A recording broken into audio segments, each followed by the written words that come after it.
Good morning, Grace. Kumusta dyan sa Bangged Abra at ang naging pagbisita dyan ni Chairperson Garcia?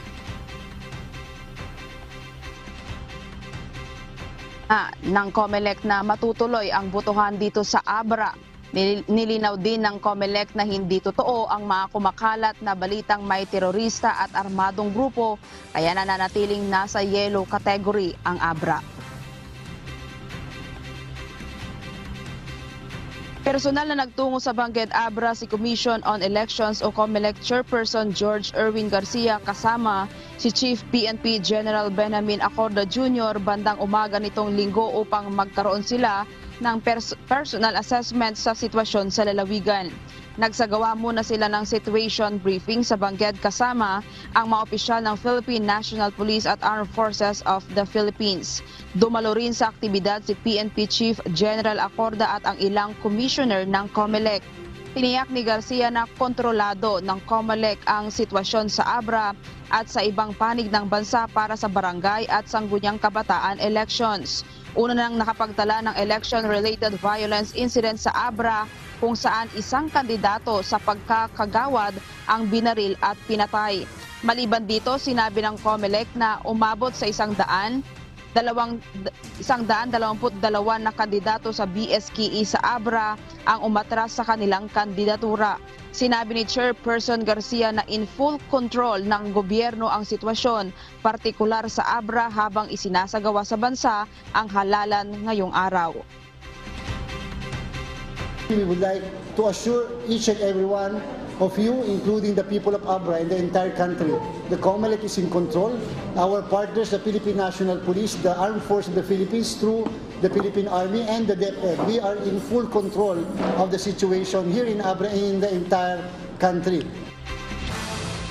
Ginawa ito ni Garcia matapos ang isang pagpupulong sa mga law enforcement units sa lalawigan upang pigilin ang maling impormasyon, kabilang ang mga posts sa social media na nasa ilalim ng red category ang Abra.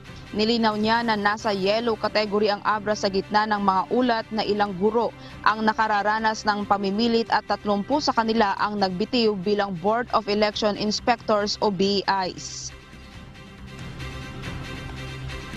Kasalukuyan, again, Abra is still under under yellow category po ito.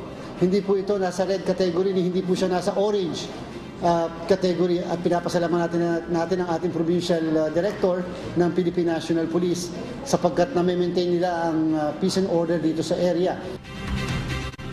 Tiniyak din niya na ang COMELEC, PNP, AFP at DepEd ay nagtatrabaho bilang isa para matiyak na makaboboto ang mga botante at matiyak na ligtas ang mga electoral worker, election official at empleyado sa Abra.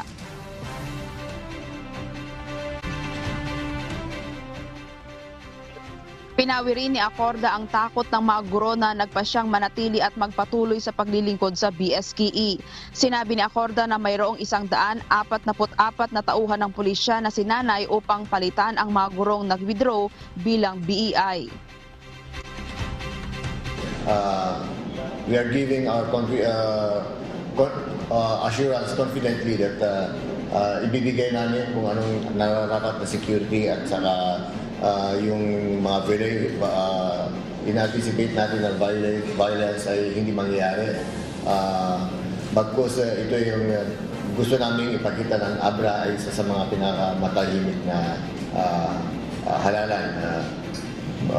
Instead of letting it known to the other areas ng Abra ay magulo, sana ang in-expect namin ito maging ehemplo ng tahimik at mapayapa at honest na election. As of October 29, nasa 272 na ang naitalang nag-withdraw na mga kandidato sa Abra. Amigo, hinikayat naman ng dalawang opisyal na ang mga botante na bumoto ay hayaang marinig ang kanilang mga boses. At mamaya nga, amigo, ay pupunta tayo sa command center ng COMELEC para nga sa gagawing press con dito sa Bangged Abra. At yan muna ang balita mula dito sa Bangged Abra. Balik sa'yo, amigo. Oo, tuloy-tuloy kaming hingi sa iyo ng update mula dyan sa Bangged Abra, Grace. At maraming salamat sa iyong live report.